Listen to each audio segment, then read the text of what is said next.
weekend yung mga bay? Ano bang pinagkaabalahan ninyo nitong nakaraang long weekend? Kayo ba mga bay? Ano bang Buya, sinabi ko nung...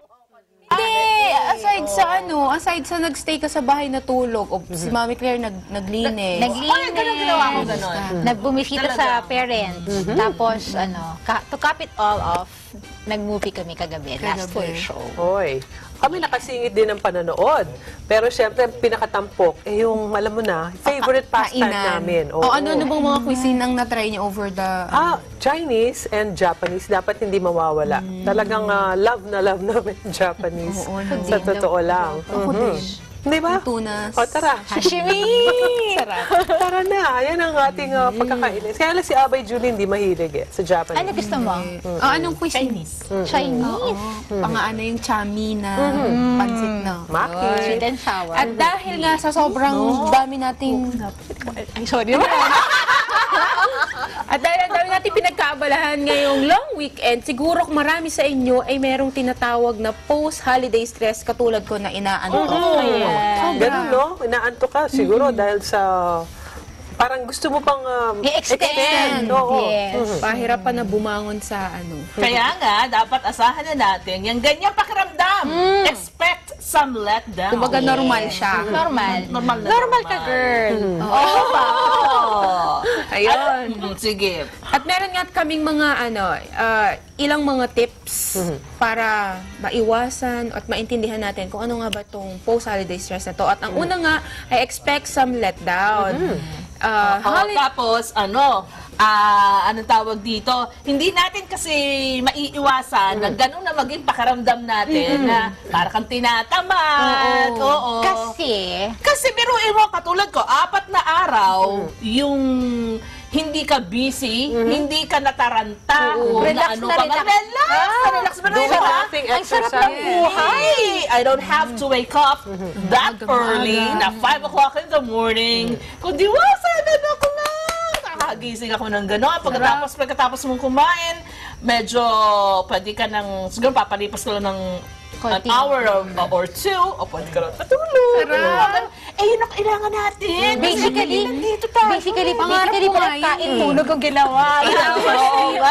Pwede naman talagang pinaplano yan, di ba? Kaya lang, may mga pagkakataong hindi mo rin magagawa. Sabi ko nga kanina, like in my case, nagbalita pa rin dahil yun yung time na, hindi dapat talaga nawawala yung karaniwang ginagawa natin. Pero, kailangan din makita natin yung mga benepisyo nung tinatawag na post-holiday time.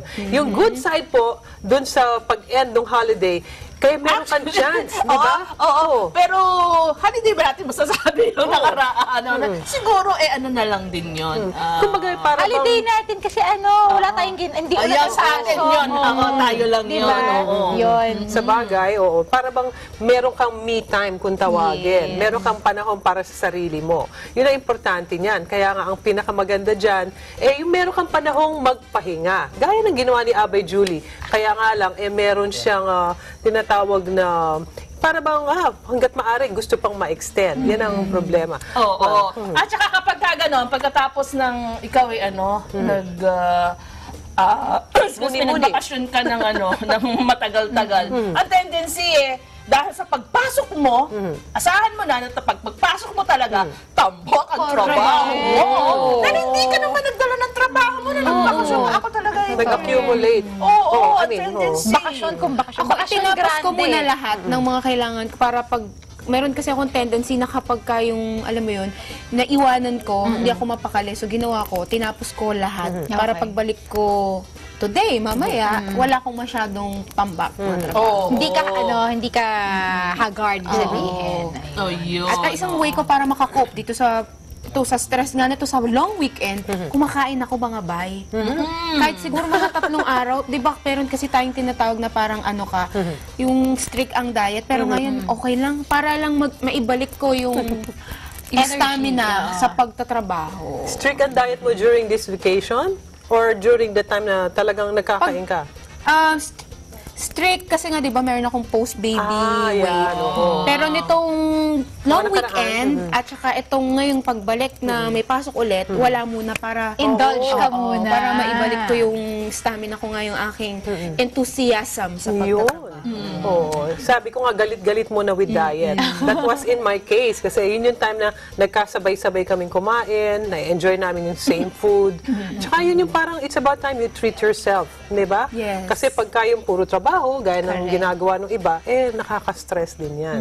Tsaka masarap kumain talaga pag magkakasama talaga yung family. Oo naman. Sa totoo lang, oo. Parang, anong tawag dito, mag-invento kayo ng mga bagong pwedeng lutuin, pwedeng kainin. Yung mga May kanya tayong mga ginawa nitong mag-aabay nitong nakaraang Past napaka weekend. Oo at sana naging productive tayong lahat at nag-enjoy tayong lahat at naging masaya tayo Yes. mag-aabay. At para doon sa mga abay natin, paalala lang ng taong bahay dahil masyadong mainit ngayon. Lagi kayo uminom ng tubig. Uy, pero saya kahapon. Saya kahapon. Kagabi pala, umulan. Oo nga, sa totoo lang. Hindi kami nag-aircon dahil doon. Salamat Dalawa na lang. pa. Sana lagi umulan. Mga abay, babalik agad ang taong bahay. Diyan lang po kayo.